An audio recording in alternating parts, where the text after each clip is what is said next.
Hey everyone, my name is PJ Medin. I play guitar in the band Breakthrough, and today I am taking a look at the TR-U2 wireless guitar system by Flatsons.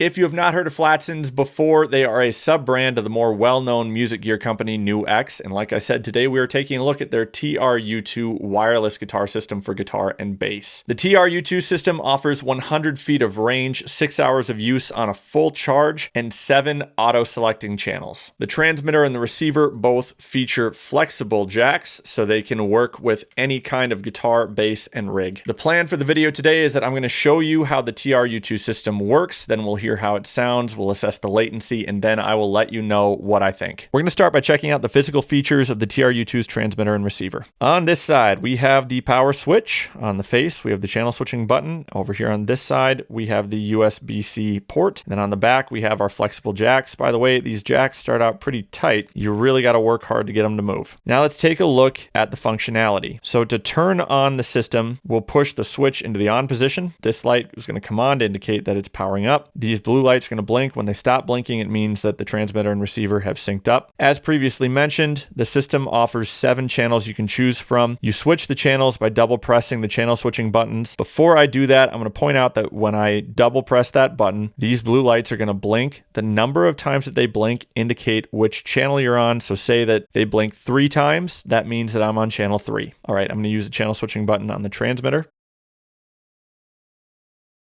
The lights blinked 3 times before settling, which means that I am on channel 3. And then obviously to turn off the system, you just take the switch and put it in the off position. Now we are going to assess the audio quality and the latency. For this section of the video, I will not be using my microphone because I only have 2 inputs on my audio interface and I need to use them both. For the audio assessment, I'm going to be doing what I always do. I have my Music Man JP7 here. It is running into my KSR series preamp via a Rattlesnake Cable snakehead cable because I care about good tone. I will be using the clean channel on the series today. I have the series running into my Flamma FS07 cab sim, which has stereo outs. From one out, I'm running a line directly into my audio interface, and then I have the TR-U2's transmitter plugged into the other out, which is transmitting to the receiver, which is plugged into the other input on my audio interface. So I will be playing one thing on this guitar. My DAW is going to record it as 2 separate tracks. When I'm done recording, we'll take a listen to the 2 and compare them and see which one, if either, offers better audio quality. Good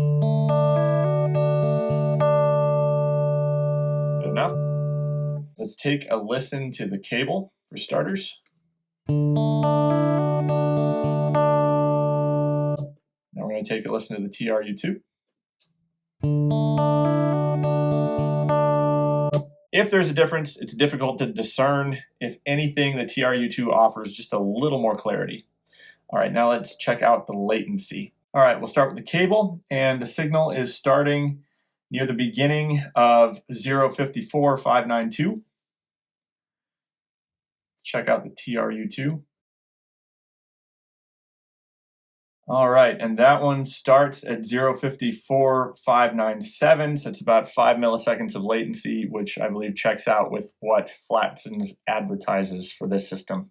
So what do I think about the TR-U2 system? We will start with the pros. I dig the fact that it gives you 100 feet of range, which is going to be great for like small to medium sized stages, as well as obviously practicing. 7 different channels you can choose from, so you can switch to some other channel if you're running into interference, and then 6 hours of use on a full charge. As for the cons, I feel like these jacks are really tight. Hopefully they'll loosen up a bit with time, but for right now, like I'm just a little bit concerned about accidentally busting the system by forcing these to open up. PJ from the future here. As I was editing this video, I realized that I should probably take a minute to answer a fairly common question about using affordable wireless instrument systems, and that is, how reliable are affordable wireless instrument systems these days? Well, I feel like the obvious first part of that answer is it really depends on how affordable they are, but I can tell you from experience that this technology has come a long way in a very short period of time, and I find these systems to be very reliable. And in fact, I and at least 8 other musicians that I can think of off the top of my head have been using systems like the TR-U2 for years without an issue. And back to the video. If you are interested in getting a TR-U2 system for yourself, go ahead and check out my video description. I will throw some links down there. As always, thank you so much for checking out this video. If you liked it, go ahead and give it a thumbs up and subscribe to Medins Make Music for more. Thank you.